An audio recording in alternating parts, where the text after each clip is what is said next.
आज के इस लेक्चर में हम प्रकाश विद्युत प्रभाव से संबंधित कुछ जनरल टर्म्स के बारे में बात करने जा रहे हैं।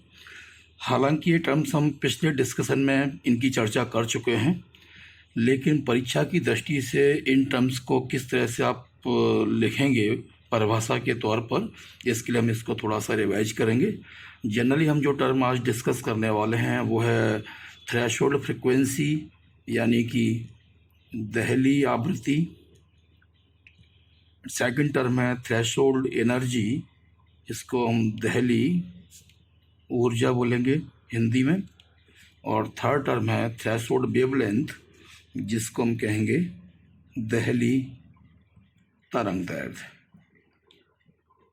और इसके अलावा हम स्टॉपिंग पोटेंशियल यानी कि निरोधी विभव के बारे में भी थोड़ा सा चर्चा करेंगे।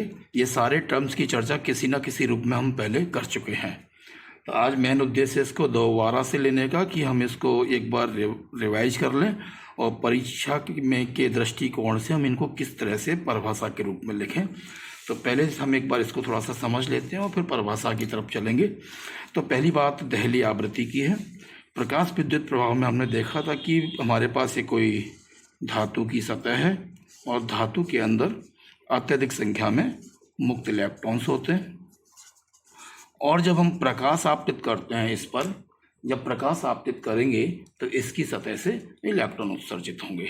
फॉर एग्जाम्पल सपोज करिए हमने इस पर ब्लू नीला प्रकाश आपतित किया, और नीला प्रकाश आपतित करने से मान लीजिए इलेक्ट्रॉन का उत्सर्जन हो जाता है और इलेक्ट्रॉन यहाँ किसी ना किसी वेग से बाहर निकल रहा है, यानी नीला प्रकाश डालने से इलेक्ट्रॉन का उत्सर्जन हो रहा है। इसके बाद हमने ग्रीन प्रकाश इंसिडेंट किया और हरा प्रकाश डालने से भी इलेक्ट्रॉन रिलीज हो गया, इलेक्ट्रॉन का उत्सर्जन हुआ। इसके बाद हमने इस पर पीला प्रकाश आपतित किया। पीला प्रकाश आपतित करने से भी मान लीजिए इलेक्ट्रॉन उत्सर्जित हुआ, ये इलेक्ट्रॉन उत्सर्जित हुआ। और लेकिन जब हमने लाल प्रकाश आपतित किया इस पर, इसको थोड़ा सा एक्सटेंड कर लेते हैं, ये इलेक्ट्रॉन्स हैं, और लाल प्रकाश हमने आपतित किया और देखा इलेक्ट्रॉन नहीं निकला, ऐसा मान लिया हमने।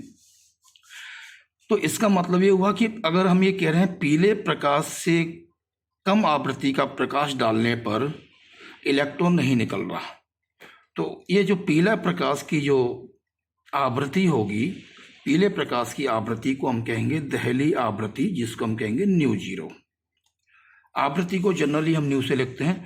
तो नीला प्रकाश डाला, इलेक्ट्रॉन निकला, हरा प्रकाश डाला, इलेक्ट्रॉन निकला, पीले प्रकाश से भी इलेक्ट्रॉन का उत्सर्जन हुआ, लेकिन पीले से कम आवृत्ति वाले प्रकाश का, लाल प्रकाश की आवृत्ति पीले से कम होती है। यहाँ पर जिस क्रम में हमने लिया है, नीले प्रकाश की आवृत्ति ज़्यादा है, नीले से कम आवृत्ति हरे की है, उससे कम आवृत्ति पीले की है, पीले से भी कम आवृत्ति लाल प्रकाश की होती है। तो अगर पीले प्रकाश को डालने से और इससे ज़्यादा आवृत्ति के प्रकाश को डालने से इलेक्ट्रॉन निकल रहा है, पीले से कम आवृत्ति के प्रकाश को डालने से इलेक्ट्रॉन नहीं निकल रहा है, तो पीले प्रकाश की आवृत्ति इस केस में हमारे लिए दहली आवृत्ति होगी। ठीक, तो हम क्या कह सकते हैं दहली आवृत्ति को, कि प्रकाश विद्युत प्रभाव की घटना में आवृत्ति का वो न्यूनतम मान, किसकी आवृत्ति, विकिरण जो आ रहा है। प्रकाश भी एक विकिरण है, पहले भी हम कह चुके हैं, जो ऊर्जा विद्युत चुंबकीय क्षेत्र की से बनी होती है उसके रूप में आगे चलती है, हम उसको विकिरण कहते हैं। तो विकिरण की वह न्यूनतम आवृत्ति जिससे कम आवृत्ति पर इलेक्ट्रॉन का उत्सर्जन संभव ना हो। जैसे पीले से कम आवृत्ति का प्रकाश हमने लिया, यहाँ पर लाल, और इलेक्ट्रॉन नहीं निकला, ठीक है, तो उस आवृत्ति को हम कहेंगे दहली आवृत्ति। यानी कि इलेक्ट्रॉन उत्सर्जन के लिए ये न्यूनतम आवश्यक आवृत्ति है, इससे कम आवृत्ति का प्रकाश डालेंगे तो इलेक्ट्रॉन नहीं निकलेगा। और हम ये भी बता चुके हैं पहले कि इसका मान अलग अलग धातुओं के लिए अलग अलग होता है। तो डेफिनेशन जो हमारी बनेगी कि प्रकाश विद्युत प्रभाव की घटना में विकिरण की वह न्यूनतम आवृत्ति जिससे कम आवृत्ति का विकिरण किसी धातु की सतह पर आपतित करने से प्रकाश इलेक्ट्रॉन का उत्सर्जन नहीं होता है। प्रकाश विद्युत प्रभाव की घटना में जो इलेक्ट्रॉन उत्सर्जित होते हैं हम उनको फोटो इलेक्ट्रॉन या प्रकाश इलेक्ट्रॉन कहते हैं। ठीक है, तो इस न्यूनतम आवृत्ति को हम कहेंगे उस धातु के लिए दहली आवृत्ति। उस धातु के लिए शब्द क्यों जोड़ा? क्योंकि अलग अलग धातुओं के लिए इसका मान अलग अलग होगा। धातु चेंज हो जाएगी तो इस फ्रिक्वेंसी का मान भी बदल जाएगा, और इसको जनरली हम ν0 से प्रदर्शित करेंगे। ठीक है, तो दहली आवृत्ति वाले केस में दहली आवृत्ति से कम आवृत्ति का प्रकाश होगा, जैसे इस केस में लाल है। हम तीव्रता कितनी भी बढ़ाएंगे इलेक्ट्रॉन का उत्सर्जन नहीं होगा। तो ये बात हुई दहली आवृत्ति की। अब हम थोड़ा बात कर लेते हैं दहली ऊर्जा का। तो दहली ऊर्जा आप ऐसे समझ सकते हैं कि जो हमारे पास दहली आवृत्ति का जो प्रकाश आ रहा है, जैसे इस उदाहरण में वो प्रकाश है पीला, और हमने बताया था कि इस प्रभाव की व्याख्या हुई थी क्वांटम थ्योरी के हिसाब से, क्वांटम सिद्धांत के हिसाब से, जिसके अनुसार जो प्रकाश है वो किस रूप में चलता है? फोटोन के फॉर्म में चलता है। तो पीले प्रकाश का फोटोन। तो न्यूनतम आवृत्ति जो हमारी है दहली आवृत्ति, तो दहली आवृत्ति वाला जो विकिरण है, दहली आवृत्ति वाला जो विकिरण है उसके फोटोन की ऊर्जा कितनी होगी? दहली आवृत्ति ν0 है, तो फोटोन उसके एक फोटोन की ऊर्जा हो जाएगी h ν0। अगर पीले प्रकाश, यहाँ पर पीले प्रकाश की आवृत्ति दहली आवृत्ति है, तो पीले प्रकाश की एक फोटोन की ऊर्जा होगी h ν0। तो यही वो न्यूनतम ऊर्जा होगी जिससे इलेक्ट्रॉन बाहर निकल सकता है, क्योंकि इससे कम आवृत्ति का जब हमने प्रकाश दिया था तो इलेक्ट्रॉन नहीं निकल रहा था। तो इलेक्ट्रॉन को बाहर निकलने के लिए कुछ ना कुछ ऊर्जा चाहिए। तो वो इलेक्ट्रॉन को ऊर्जा किससे मिल रही है? फोटोन से। इलेक्ट्रॉन को ऊर्जा मिल रही है फोटोन से। तो पीला प्रकाश, इस उदाहरण में पीला प्रकाश, जरूरी नहीं है कि हमेशा पीले प्रकाश हो। इस पर्टिकुलर एग्जाम्पल जो हमने लिया है उसमें हम देख रहे हैं कि पीले प्रकाश की जो आवृत्ति है वो न्यूनतम आवृत्ति है। तो पीले प्रकाश का जो फोटोन होगा उसकी जो ऊर्जा होगी वो न्यूनतम ऊर्जा होगी जो इलेक्ट्रॉन को बाहर निकाल रही है। और इलेक्ट्रॉन को बाहर निकालने के लिए जो ऊर्जा होती है इसको हम कह चुके हैं, हम कार्यफलन कहते हैं। तो यही कार्यफलन इस समय दहली ऊर्जा कहलाएगा। तो दहली ऊर्जा और कार्यफलन एक ही बात है, क्योंकि इलेक्ट्रॉन को धातु की सतह से निकालने के लिए कम से कम जितनी ऊर्जा हमें चाहिए उस ऊर्जा को हम कहते हैं कार्यफलन या वर्क फंक्शन। और चूंकि इसका संबंध दहली आवृत्ति से है, दहली आवृत्ति वाले विकिरण के फोटोन की जो ऊर्जा है उसको हम कहेंगे दहली ऊर्जा। तो दहली ऊर्जा और कार्यफलन इस समय एक ही बात है, वर्क फंक्शन कार्यफलन को हम बोलते हैं। तो प्रकाश विद्युत प्रभाव में तो हम दहली ऊर्जा कार्यफलन को कह सकते हैं, लेकिन अगर मान लीजिए हमने एक बात और बताई थी तापायनिक उत्सर्जन। तापायनिक उत्सर्जन में बताया था कि जब कोई वस्तु होती है उसको हम गर्म करें, हीट दें, तो भी उसकी सतह से इलेक्ट्रॉन निकलते हैं। तो यहाँ पर तो आवृत्ति वगैरह की कोई बात ही नहीं हो रही है, ना दहली आवृत्ति की बात होती है इसमें। तो यहाँ पर हम इस केस में सिंपली कार्यफलन शब्द का इस्तेमाल करते हैं। तो प्रकाश विद्युत उत्सर्जन में हम कार्यफलन की जगह पर दहली ऊर्जा शब्द का इस्तेमाल कर सकते हैं। तो दहली ऊर्जा अलग से कोई चीज़ नहीं है बल्कि कार्यफलन ही है।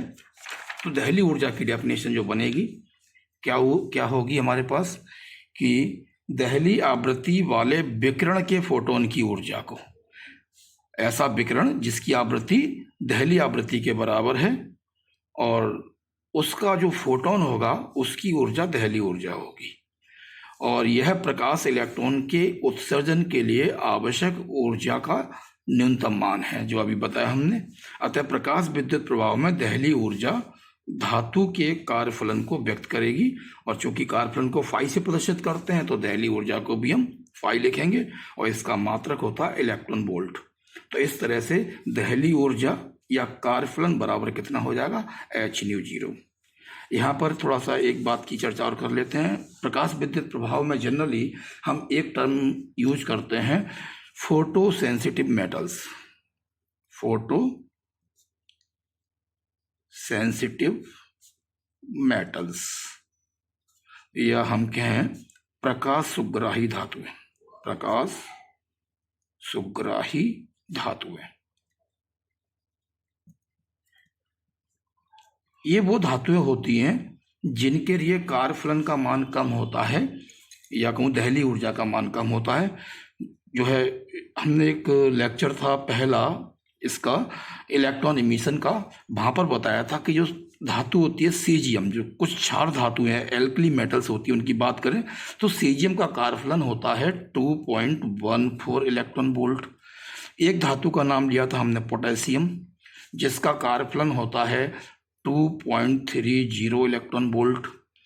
एक धातु सोडियम, इसका जो कारफलन है सोडियम का वर्क फंक्शन ये 2.75 इलेक्ट्रॉन वोल्ट है। ये जो मेटल्स हैं इनको हम कहते हैं क्षार धातुएं, क्षार धातुएं यानी एल्कली मेटल, एल्कली मेटल्स।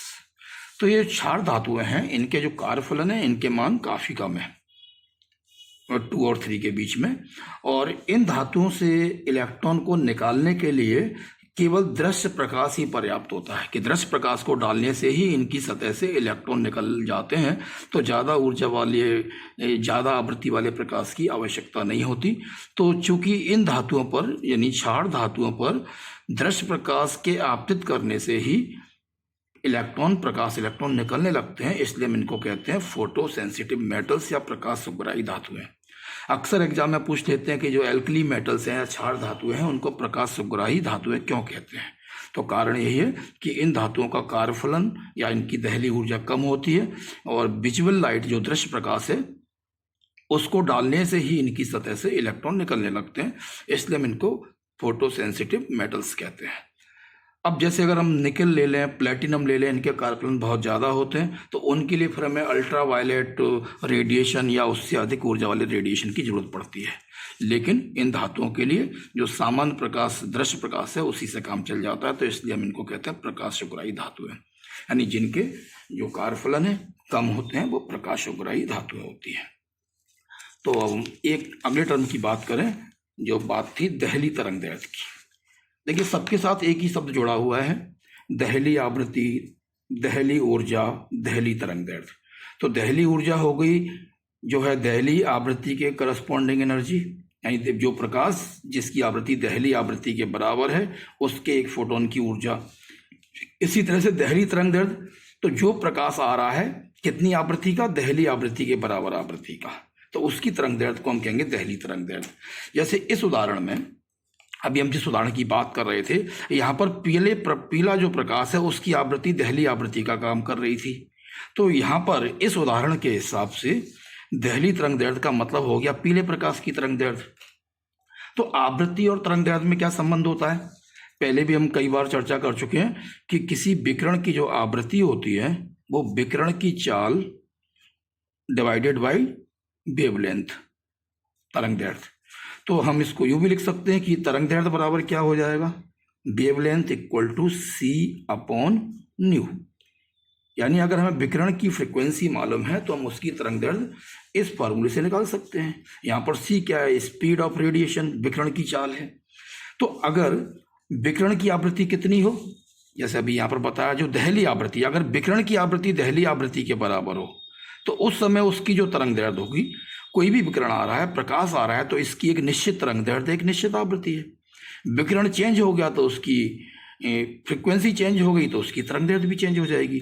तो जब विकिरण की आवृत्ति दहली आवृत्ति है, जिस विकिरण की आवृत्ति दहली आवृत्ति के बराबर है उसकी तरंग दैर्ध्य कितनी होगी, तो इस फॉर्मूले में हम क्या कर दें, आवृत्ति की जगह पर लिख दें दहली आवृत्ति। तब जो हमारा आंसर आएगा वो कहलाएगा दहली तरंग दैर्ध्य। तो क्या हुई डेफिनेशन, दहली आवृत्ति के संगत विकिरण की जो तरंग दैर्ध्य है उसको हम कहेंगे दहली तरंग दैर्ध्य। ठीक है, अब इसका भौतिक अर्थ क्या हुआ, फिजिकल अर्थ इस तरंग दैर्ध्य का। तो यहां पर देखें, आवृत्ति और तरंग दैर्ध्य एक दूसरे के व्युत्क्रमानुपाती है। तो इसका मतलब है अगर आवृत्ति का मान कम होगा तो तरंग दैर्ध्य का मान ज्यादा होगा। तो ये कौन सी आवृत्ति है, हमारी दहली आवृत्ति। और दहली आवृत्ति क्या है, इलेक्ट्रॉन को बाहर निकालने के लिए न्यूनतम आवृत्ति है। यानी इस आवृत्ति से कम आवृत्ति का प्रकाश डालोगे तो इलेक्ट्रॉन नहीं निकलेंगे। तो जस्ट इसका उल्टा कर दीजिए, तो मतलब क्या हो जाएगा, तो जो दहली तरंग दैर्ध्य है वो इलेक्ट्रॉन को बाहर निकालने के लिए अधिकतम तरंग दैर्ध्य होगी। मतलब इसका जो मान आएगा उससे ज्यादा तरंग दैर्ध्य का प्रकाश आप आपतित करोगे तो इलेक्ट्रॉन का उत्सर्जन नहीं होगा। जैसे मान लीजिए अगर हम आपसे कहें हमारे पास एक धातु है सोडियम, और सोडियम के लिए दहली तरंग दैर्ध्य का मान लीजिए 6800 एंगस्ट्रॉम है। मतलब सोडियम के लिए ये दहली तरंग दैर्ध्य का मान, दहली तरंग दैर्ध्य मान लीजिए सोडियम एक धातु है और उसके लिए दहली तरंग दैर्ध्य 6800 एंगस्ट्रॉम है। इसका मतलब ये हुआ कि अगर हम सोडियम पर 7000 एंगस्ट्रॉम का प्रकाश डाल दें या 8000 एंगस्ट्रॉम का प्रकाश डाल दें तो इलेक्ट्रॉन नहीं निकलेंगे, क्योंकि दहली तरंग दैर्ध्य इलेक्ट्रॉन को निकालने के लिए अधिकतम तरंग दैर्ध्य है। हाँ, 6800 एंगस्ट्रॉम से कम का डालोगे, 5000 का डालोगे, 6000 एंगस्ट्रॉम का डालोगे तो इलेक्ट्रॉन बाहर निकल जाएंगे। तो कभी कभार ऐसे भी पूछते हैं एग्जाम में कि जैसे कि सोडियम धातु की दहली तरंग दैर्ध्य 6800 एंगस्ट्रॉम है, इस कथन का क्या अर्थ है? तो हमारा आंसर होगा इस कथन का अर्थ यह है कि अगर हम सोडियम पर 6800 एंगस्ट्रॉम से अधिक तरंग दैर्ध्य का प्रकाश आपतित करेंगे तो उसकी सतह से इलेक्ट्रॉन नहीं निकलेंगे, लेकिन इससे कम का करोगे तो निकल आएंगे। ठीक, तो ये तो इसका दहली तरंग दैर्ध्य का कंसेप्ट है। ये वाली बात को हम थोड़ा ऐसे भी समझ सकते हैं। आपको ध्यान होगा हमने आइंस्टाइन का प्रकाश वैद्युत समीकरण निकाला था और उस समीकरण के अनुसार था K maximum equal to HC 1/λ minus 1/λ0। ये क्वेश्चन ध्यान होगी आपको। या हमने Einstein theory of photoelectric effect की बात करी थी, आइंस्टीन की इक्वेशन निकाली थी। यहाँ पर जो λ0 था ये दहली तरंग दैर्ध्य थी। हम इस समीकरण से भी ये मीनिंग निकाल सकते हैं। अगर हम इसको एलसीएम लेके सॉल्व करें, एलसीएम आएगा λ इंटू λ0 और λ0 माइनस λ, ये निकल कर आएगा। तो जरा इस इक्वेशन में हम देखें, अगर हम ये कहें कि जो प्रकाश आ रहा है उसकी तरंग दैर्ध्य λ0 से बड़ी है, मान लीजिए लैम्डा का मान λ0 से बड़ा है, यानी जो प्रकाश हम आपतित कर रहे हैं उसकी तरंग दैर्ध्य दहली तरंग दैर्ध्य से ज्यादा है। तो ये जो समीकरण है ऊपर वाला, ये क्या कह रहा है? अगर लैम्डा की वैल्यू ज्यादा है, λ0 की वैल्यू कम है, तो ये जो फैक्टर है नेगेटिव आ जाएगा। तो K मैक्सिमम कैसा हो गया? एक नेगेटिव क्वांटिटी हो गई, एक ऋणात्मक राशि हो गई। और वही बात फिर से आ गई जो कि इलेक्ट्रॉन जो बाहर निकल रहे हैं उनकी गतिज ऊर्जा ऋणात्मक नहीं हो सकती है, तो इसका मतलब है इलेक्ट्रॉन का उत्सर्जन नहीं होगा। ठीक है, मतलब वही निकला कि दहली तरंग दैर्ध्य से अधिक तरंग दैर्ध्य का प्रकाश आपतित करेंगे तो इलेक्ट्रॉन का उत्सर्जन नहीं होगा। तो दहली तरंग दैर्ध्य की जो डेफिनेशन हमारे सामने क्या हुई कि दहली आवृत्ति के संगत विकिरण की तरंग दैर्ध्य को हम कहते हैं दहली तरंग दैर्ध्य। इसे λ0 से प्रदर्शित करते हैं, अतः λ0 इक्वल टू C/μ0, जो अभी इक्वेशन बताई थी। और इसका फिजिकल मीनिंग क्या हो गया कि दहली तरंग दैर्ध्य प्रकाश इलेक्ट्रॉन के उत्सर्जन के लिए अधिकतम तरंग दैर्ध्य होती है। इससे अधिक तरंग दैर्ध्य का विकिरण किसी धातु की सतह पर आपतित करने से इलेक्ट्रॉन का उत्सर्जन नहीं होता है, और इसका भी मान भिन्न भिन्न धातु के लिए भिन्न भिन्न होगा, क्योंकि μ0 जो दहली आवृत्ति है इसका मान अलग अलग धातुओं के लिए अलग अलग होता है, तो λ0 का मान भी अलग अलग धातुओं के लिए अलग अलग होगा। तो आज हम एक टॉपिक पर और चर्चा करेंगे, लास्ट, निरोधी विभव। इसके बारे में हम काफ़ी चर्चा पहले कर चुके हैं जब हमने जो वीडियो लेक्चर रिकॉर्ड किया था, कौन सा वाला, experimental study of photoelectric effect, वहाँ पर निरोधी विभव की बात आई थी। और वहाँ पर हमने देखा था कि निरोधी विभव में थोड़ा सा अपन ये फिगर में देखें, प्रकाश विद्युत प्रभाव में क्या था, ये कांच का एक बल्ब था, इसके अंदर 2 प्लेट्स थी और इनको हमने एक बैटरी से जोड़ दिया था। इस प्लेट पर हम प्रकाश आपतित कर रहे थे, इस वाली प्लेट पर प्रकाश आपतित कर रहे थे, और इस कारण से क्या था, इलेक्ट्रॉन निकल करके दूसरी प्लेट पर आ रहे थे। तो इस प्लेट से इलेक्ट्रॉन उत्सर्जित हो रहे थे, तो इस प्लेट को हमने नाम दिया था उत्सर्जक यानी इमीटर, और ये चलकर इस प्लेट पर आ रहे थे तो इस प्लेट को नाम हमने दिया था कलेक्टर यानी कि संग्राहक। और इसके बीच हमने एक बैटरी लगाई थी इस तरह से, और इसमें जो भी करंट बहना है उसके लिए नापने के लिए हम यहाँ एक अमीटर लगा सकते हैं, एक वोल्ट मीटर से वोल्टेज लगा सकते हैं विभवांतर नापने के लिए, और इस बैटरी की भी पोलैरिटी चेंज कर सकते हैं। अगर हम इस समय संग्राहक प्लेट ऋण विभव पर है, बैटरी को उल्टा कर देंगे तो धन विभव पर आ जाएगी। और उस व्यवस्था में हमने एक रियोस्टेट को पोटेंशियल डिवाइडर की तरह यूज किया था वोल्टेज बदलने के लिए। आज सिर्फ मीनिंग समझने के लिए हमने थोड़ा सिंपलेस्ट फॉर्म बनाया है, रियोस्टेट वगैरह को नहीं लगाया। तो यहाँ पर चर्चा ये चल रही थी कि अगर मान लीजिए संग्राहक प्लेट है वो ऋण विभव पर है, तो उस समय क्या होगा, यहाँ से जो इलेक्ट्रॉन आएंगे, ये प्लेट चूंकि ऋण विभव पर है तो इलेक्ट्रॉनों को प्रतिकर्षित करेगी। तो अगर हम ऋण विभव को धीरे धीरे बढ़ाते जाएंगे तो एक स्थिति ऐसी आएगी कि कोई भी इलेक्ट्रॉन यहाँ पर नहीं पहुंचेगा, क्योंकि इस घटना में जो इलेक्ट्रॉन निकलते हैं उनकी ऊर्जाएं भिन्न भिन्न होती हैं। तो यहाँ पर वोल्टेज हम इतना कर दें, इसका ऋण विभव इतना कर दें कि इनमें जो सबसे अधिक वाली ऊर्जा का इलेक्ट्रॉन है वो भी इस प्लेट तक ना पहुंच पाए, यानी इस प्लेट तक पहुंचने के ठीक पहले ही फिर वो वापस होने लगे, इस तरफ जाने लगे, ये इस तरफ जा रहे हैं और जा करके वापस होने लगे, यानी संग्राहक प्लेट तक ना पहुंच पाए। तो परिणाम क्या होगा, इस सर्किट में करंट का बहना बंद हो जाएगा। ठीक है, तो संग्राहक प्लेट के ऋणात्मक विभव का वह न्यूनतम मान जिस पर कि परपथ में प्रकाश विद्युत धारा का मान शून्य हो जाए उसको हम कहते हैं निरोधी विभव, और इसको हम V0 से प्रदर्शित करते हैं। तो प्रकाश विद्युत प्रभाव की घटना में संग्राहक प्लेट का वह ऋणात्मक विभव जिस पर प्रकाश विद्युत धारा का मान शून्य हो जाता है निरोधी विभव कहलाता है। इसको हम V0 से प्रदर्शित करते हैं। और हमने ये भी बताया था अगर निरोधी विभव का मान कितना है, V0 है, यानी इन दोनों प्लेट के बीच विभवांतर V0 है, तो यहाँ पर जो इलेक्ट्रॉन होगा उसकी अधिकतम गतिज ऊर्जा कितनी होगी, E इंटू V0 होगी। तो इस तरह से जो निरोधी विभव है वो उत्पन्न होने वाले प्रकाश इलेक्ट्रॉन की अधिकतम गतिज ऊर्जा को व्यक्त करता है। ये तो थी सिंपल एक बात, लेकिन परीक्षा में इसके साथ कई बार दो चीज़ें और पूछी जाती हैं। एक बात ये पूछी जाती है कि निरोधी विभव पर प्रकाश की तीव्रता का क्या प्रभाव पड़ेगा, प्रकाश की तीव्रता का प्रभाव, और हमें इसका कारण भी बताना होता है कि जो रिजल्ट हम लिख रहे हैं वो क्यों है। तो यहाँ पर देखें जो प्रकाश इस पर आ रहा है, अगर इस प्रकाश की इंटेंसिटी को बढ़ा दें, इंटेंसिटी यानी तीव्रता को बढ़ा दें, तो निरोधी विभव पर क्या फर्क पड़ेगा। तो यहाँ पर देखें अभी हमने कहा कि निरोधी विभव V0 है, इसका मतलब है कि यहाँ से जो इलेक्ट्रॉन निकल रहे हैं उनमें जिस इलेक्ट्रॉन की भी ऊर्जा सबसे ज़्यादा है वो भी यहाँ तक नहीं पहुँच रहा, वो इस प्लेट तक पहुँचने के ठीक पहले ही वापस हो जाता है प्रतिकर्षण के कारण।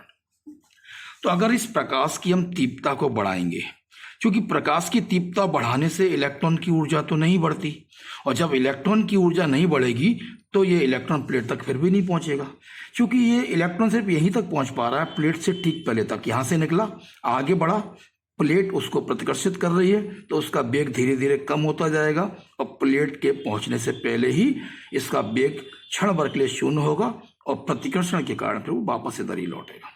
ठीक है, तो इलेक्ट्रॉन को प्लेट तक पहुंचाने के लिए इलेक्ट्रॉन को हमें ज़्यादा ऊर्जा देनी पड़ेगी, और वो ऊर्जा किससे मिलती है, फोटोन से। क्योंकि तीव्रता बढ़ाने से फोटोन की ऊर्जा तो बढ़ नहीं रही है, तो परिणाम क्या होगा, इलेक्ट्रॉन की ऊर्जा भी नहीं बढ़ेगी, तो निरोधी विभव भी नहीं बढ़ेगा। तो तीव्रता का प्रभाव का आंसर क्या होगा, निरोधी विभव पर कोई प्रभाव नहीं होगा। यानी प्रकाश की तीव्रता बढ़ा देंगे तो निरोधी विभव नहीं बदलेगा। कारण क्या लिखेंगे, क्योंकि तीव्रता बढ़ाने से उत्सर्जित इलेक्ट्रॉन की ऊर्जा नहीं बढ़ती है, इसलिए निरोधी विभव भी नहीं बढ़ेगा। और दूसरी बात पूछते हैं कि प्रकाश की आवृत्ति का प्रभाव, प्रकाश की आवृत्ति का प्रभाव, यानी प्रकाश की आवृत्ति बढ़ा देंगे तो निरोधी विभव पर क्या प्रभाव पड़ेगा। और हमें पता है कि जो प्रकाश आ रहा है उसकी अगर हम आवृत्ति बढ़ाएंगे तो फोटोन की ऊर्जा बढ़ जाएगी, क्योंकि फोटोन की ऊर्जा होती है E = h²। अगर आवृत्ति बढ़ाएंगे तो आने वाले फोटोन की ऊर्जा बढ़ेगी, और फोटोन की ऊर्जा बढ़ेगी तो इन इलेक्ट्रॉनों को ज़्यादा ऊर्जा मिलेगी। परिणाम क्या होगा, जो इलेक्ट्रॉन निकल रहे थे उनकी ऊर्जा पहले से ज़्यादा होगी, यानी अधिकतम ऊर्जा वाला इलेक्ट्रॉन है, इसकी भी ऊर्जा बढ़ जाएगी, तो फिर वो प्लेट तक पहुंच जाएगा। तो करंट को फिर से शून्य करने के लिए हमें यहाँ का ऋण विभव और बढ़ाना पड़ेगा। तो आवृत्ति का प्रभाव क्या होगा? आवृत्ति बढ़ने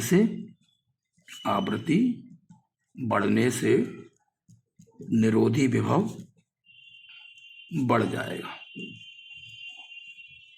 कारण आवृत्ति बढ़ने से इलेक्ट्रॉन की ऊर्जा बढ़ेगी। और एक तीसरी बात और पूछते हैं, जो है धातु का प्रभाव। उत्सर्जक जो प्लेट है, यहाँ पर जो धातु है, इस धातु को बदल देंगे तो क्या होगा? ठीक है, यानी उत्सर्जक प्लेट की धातु का प्रभाव, मतलब प्रकाश जो आ रहा है ना हम उसकी आवृत्ति बदल रहे हैं ना हम उसकी तीव्रता बदल रहे हैं। हमने क्या किया, मान लीजिए यहाँ पे पहले सोडियम की प्लेट लगी हुई थी, हमने उसको चेंज करके सीजियम की कर दी या पोटेशियम की कर दी, तो अब निरोधी विभव क्या रहेगा? उतनी रहेगा या कुछ और हो जाएगा? तो इसका उत्तर लेने के लिए हम चलेंगे आइंस्टीन के प्रकाश विद्युत समीकरण से। तो आइंस्टीन के प्रकाश विद्युत समीकरण से जो अधिकतम ऊर्जा थी के मैक्सिमम बराबर कितनी थी? फोटोन की ऊर्जा माइनस कार्यफलन, यही था। यहां से देखें, जो हमने इक्वेशन लिखी थी, जो फोटोन आ रहा है, ये जो फोटोन आ रहे हैं, इसकी ऊर्जा h न्यू। इस ऊर्जा का एक भाग इलेक्ट्रॉन को धातु से अलग करने में खर्च होता है, फाई के बराबर होता है, और शेष भाग उसको गतिज ऊर्जा दे देता है। यही तो था। इसको हम ट्रांसपोज करेंगे तो K maximum equal to h nu minus phi आ जाएगा, जो कि अभी हमने यहाँ पर लिखा हुआ है ये। तो यहां से देखें, अलग अलग धातुओं के लिए फाई का मान अलग अलग होता है। फाई क्या है? कार्यफलन। अगर हम यहाँ धातु चेंज करेंगे तो कार्यफलन का मान चेंज हो जाएगा, और कार्यफलन का मान चेंज होगा तो ये अधिकतम गतिज ऊर्जा भी चेंज हो जाएगी। मतलब अगर हम ऐसी धातु का उपयोग करें जिसका कार्यफलन ज्यादा है, पहले एक धातु यहाँ पर लगी हुई थी, इसको हटाकर हमने ऐसी धातु लगा दी जिसका कार्यफलन ज्यादा है, और फाई अगर ज्यादा हो गया तो अधिकतम गतिज ऊर्जा कम हो जाएगी, और अधिकतम गतिज ऊर्जा कम हो जाएगी तो फिर निरोधी विभव भी कम होगा। तो जितनी ज्यादा ऊर्जा इलेक्ट्रॉन की होगी उसको यहां तक पहुंचने से रोकने के लिए उतना ही ज्यादा वोल्टेज लगाना पड़ेगा। ठीक है, तो इलेक्ट्रॉन जो निकल रहा है उसकी गतिज ऊर्जा जितनी ज्यादा होगी, यहां से देखें ये इक्वेशन कह रही है कि गतिज ऊर्जा जितनी ज्यादा होगी निरोधी विभव भी उतना ही ज्यादा होगा। तो इसका मतलब यह है, अधिक कार्यफलन वाली धातु का उपयोग करेंगे तो निरोधी विभव कम हो जाएगा। उत्तर क्या होगा इसका? अधिक कार्यफलन वाली धातु का प्रयोग करने पर, यानी हमने यहां पर ऐसी धातु, इसको हटाकर ऐसी धातु लगा दी जिसका कार्यफलन पहले वाले से ज्यादा है। तो जब कार्यफलन ज्यादा है तो गतिज ऊर्जा कम हो गई, और गतिज ऊर्जा कम होने का मतलब है इस समीकरण से निरोधी विभव घट गया। प्रयोग करने पर क्या रिजल्ट आएगा? निरोधी विभव कम हो जाएगा। या इसका उल्टा कर दें, अगर हम कम कार्यफलन वाली धातु का उपयोग करेंगे तो निरोधी विभव बढ़ जाएगा। कि कार्यफलन अगर कम होगा, ये टर्म अगर कम कर दें तो के मैक्सिमम ये बढ़ जाएगा, क्योंकि एच न्यू में से इसको हमें घटाना पड़ेगा, और ये राशि जितनी छोटी होगी उत्तर हमारा उतना ज़्यादा आएगा, और गतिज ऊर्जा बढ़ने का मतलब है निरोधी विभव भी बढ़ जाएगा।